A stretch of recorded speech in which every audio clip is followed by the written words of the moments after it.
I'm considering divorcing my wife because she can't get over her mom dying. Original post. Yeah, I know. Everyone is fired up at a title and ready to tell me what an a-hole I am. To those people, I implore you to read the rest of this post before making a judgment.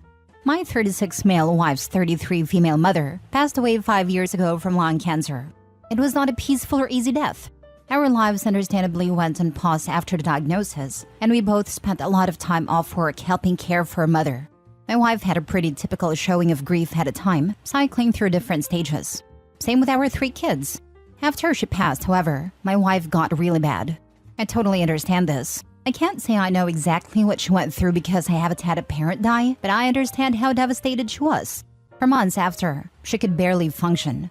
I gently took over pretty much all the responsibilities of the household and with the kids. She had been attending grief counseling since the diagnosis and continued after the death.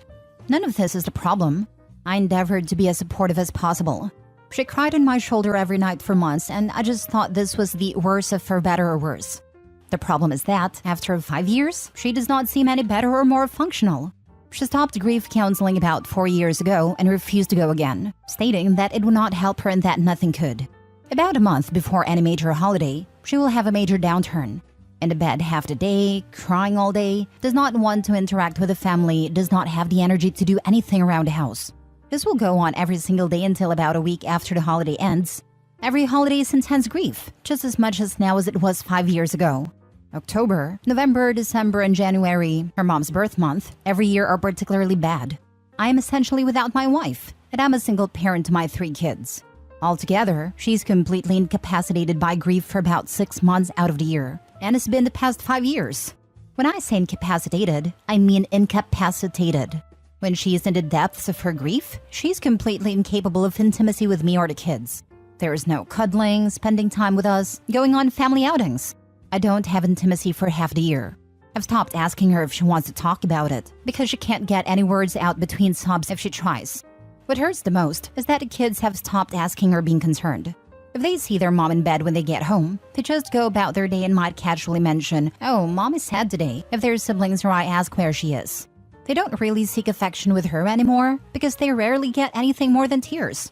I've discussed this with therapists, my parents, friends, etc., and I know all the rebuttals people have for this. So let me preempt them. She is unwilling to go back to therapy for grief counseling or to see a doctor for depression.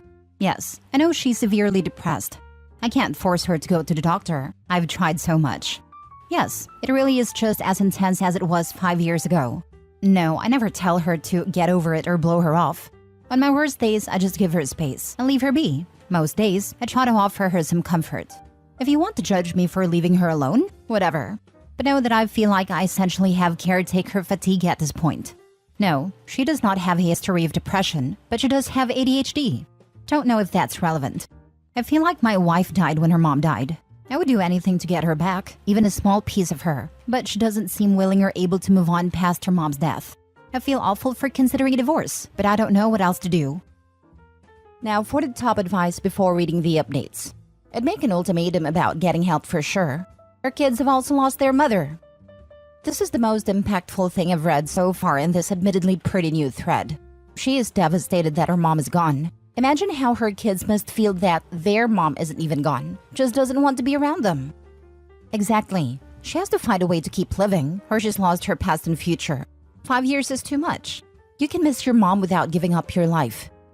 You should tell her that things are coming to an end if she is not willing to at least try. I'm not normally a fan of ultimatums, but you may have to have a sit down on a not sad day.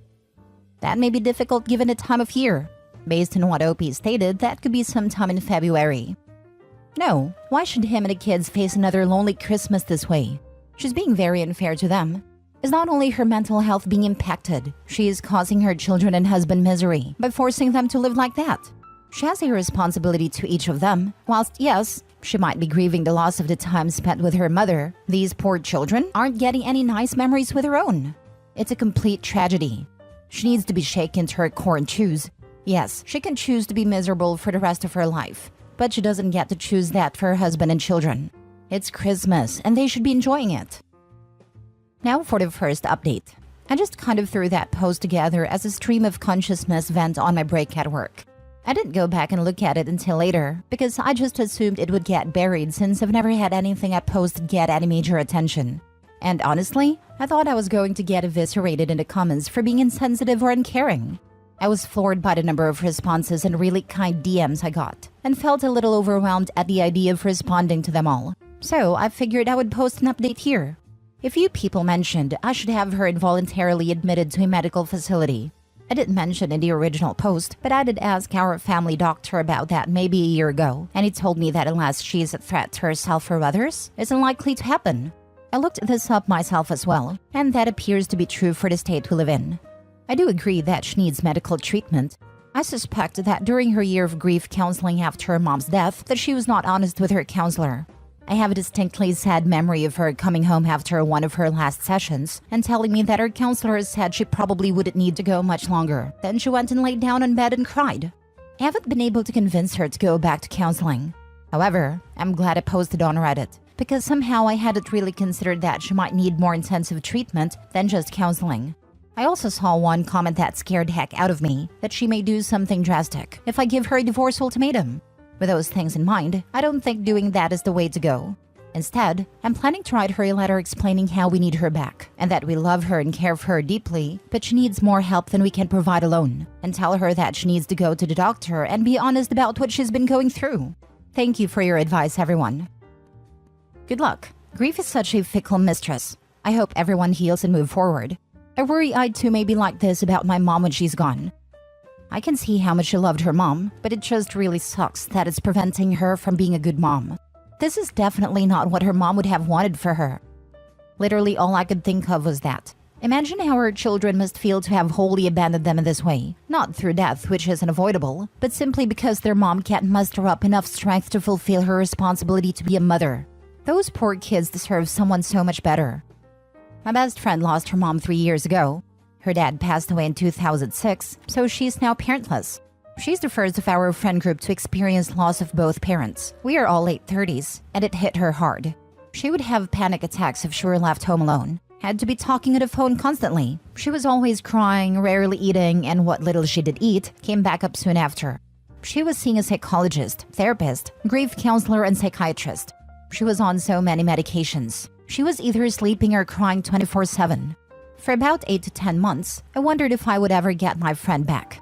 She refused inpatient treatment because of her newly developed separation anxiety. Her husband was also told they could only do inpatient therapy if she goes willingly or makes a threat to herself or others.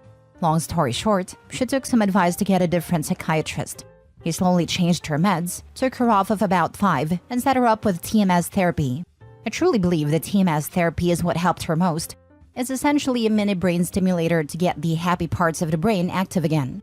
It sounds like that may be something to discuss and research with her wife. I have my friend back after 2 years of her severe depression/anxiety.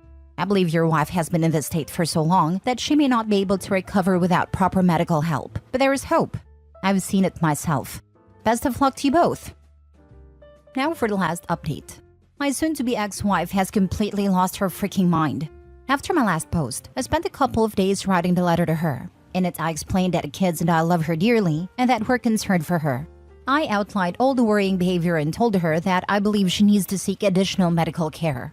I explained that it sounded like she had complex grief. Thank you everyone who pointed that out, and that the grief therapy she went 2 years ago was insufficient to help her get through it. I did not say anything about potentially divorcing her, but did say that the kids can't continue to live in their current situation. It was a long letter, and I don't really feel like transcribing it here. I read a letter to her the same night I finished writing it, after the kids had gone to bed.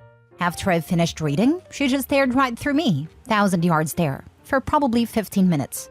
Then finally stood up and started walking to the door. I panicked and tried to stop her, ask her where she was going. Can we talk about this? I'm concerned for your safety. She rolled her eyes at me and said in the coldest voice I've ever heard her use, I hope when your parents die, someone doesn't tell you to get over it. After that, I didn't try to stop her. I just let her go. I was mad for maybe 5 minutes before the panic set back in. I legitimately thought she was going to end herself. I checked my phone and she had turned her location off. I called and texted probably 50 times over the next hour, begging her to at least let me know she was okay and that she wasn't going to do something drastic. Right before I was about to call the police, I got a call from her phone. I answered immediately, and before I could get much of anything in, a man's voice told me, "She's fine, but she doesn't want to talk to you," and hung up. I felt like I was having an out-of-body experience at a time. I had no idea what the heck was going on. I almost called the cops anyway, but I was disassociating hard and talked myself out of it. I kept calling her phone all night, but no one picked up again.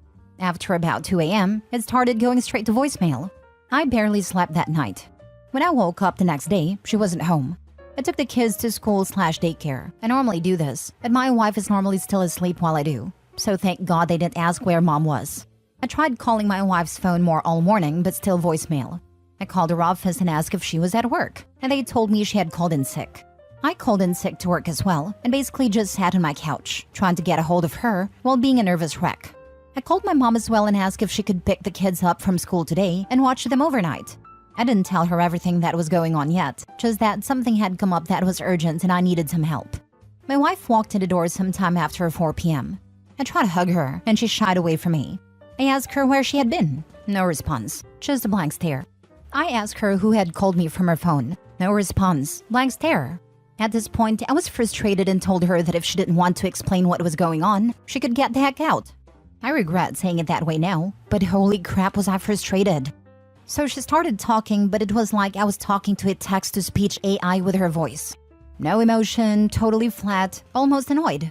She told me that she had gone to her friend John's house. I had no idea who John was and asked her to explain further. Over a 2-hour or so conversation where I had to pry details out of her, I got most of the story. She was answering like a lawyer. Very basic answers, no details or context outside of exactly what I was asking her. Basically, John is a coworker. I've met the dude once or twice at office party type events, but never really talked to him. I never saw him hanging out with my wife or showing interest in her. But apparently over the last year or so, she has been spilling all her feelings about her grief over her mom's death to him, and he's been comforting her. He had a parent die from cancer too, so I guess she felt they had a connection she didn't have with me. After I read her the letter, she says she realized that I don't care about her or her mom's death, and went to John's house to talk/be comforted. I flat out asked her if she was having an affair with him, and she told me no.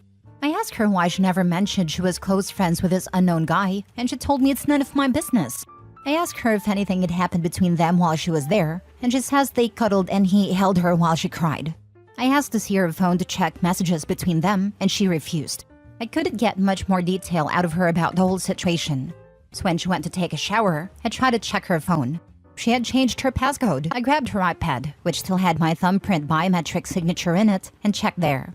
I left the house with the iPad to look for evidence while she was in the shower. I did not immediately see any messages to her from a John, but after digging briefly, I found it. She had put him in as Stacy in her contacts, but it was obviously him. There were texts going back well over a year. A lot of her talking about her mom, a lot of him comforting her. A lot of him telling her I don't really care about her, and that he would never treat her that way if they were married.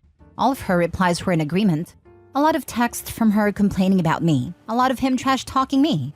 The night she left, she had texted him, "Screw it. I'm on my way over if the offer's still there," followed by an immediate yes reply. Then the next morning, a text from her to him saying if he asks, we just talked. I threw up out my car door in a Walmart parking lot for 20 minutes. I came home and found her on a couch on her phone, seemingly unconcerned or unaware I had even left. I told her that I knew and that she needed to leave. Again, she just stared at me for a while not responding, until I got aggravated and told her to get the heck out of the house. She immediately got up, told me John was right about you, and left. I haven't seen her since. I told the kids she went to visit her parents. I don't know what to tell them, but I have to tell them something soon. I don't really even know what to do. Ostensibly, I need to divorce her, but going through custody, child support, etc. is dizzying. I feel paralyzed and haven't made a move yet. I know she's lost her mind, and this is probably some kind of psychotic break, but I just can't care anymore. I put on a brave, numb face to go to work, then for my kids at night, and then cry after they go to bed until I fall asleep. I feel like my life is essentially over. I do feel like John took advantage of her vulnerability, but I don't even want to bother trying to get her to see that he's a predator. She chose this over her freaking family that is stuck with her. You should get your own counseling, talk to your mom, and then a divorce lawyer ASAP. You need to immediately get full custody of the kids. You don't want a situation where she shows up at school to take them to the doctor and dismiss them. Find out if there can be a mental health evaluation required for her to have unsupervised visitation. Get counseling for your kids. Work with a counselor and your lawyer to document everything about what your wife has been like, so that she can't accuse you of making it up.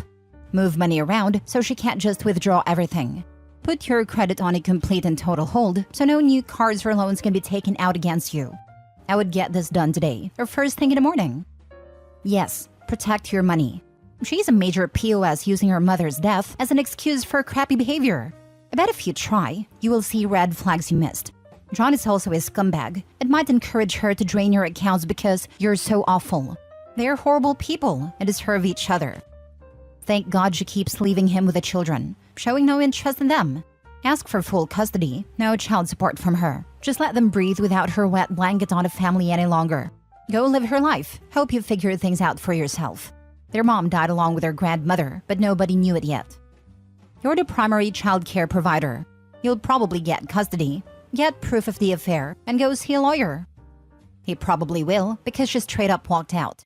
It sounds like grieving in midlife crisis, to be honest.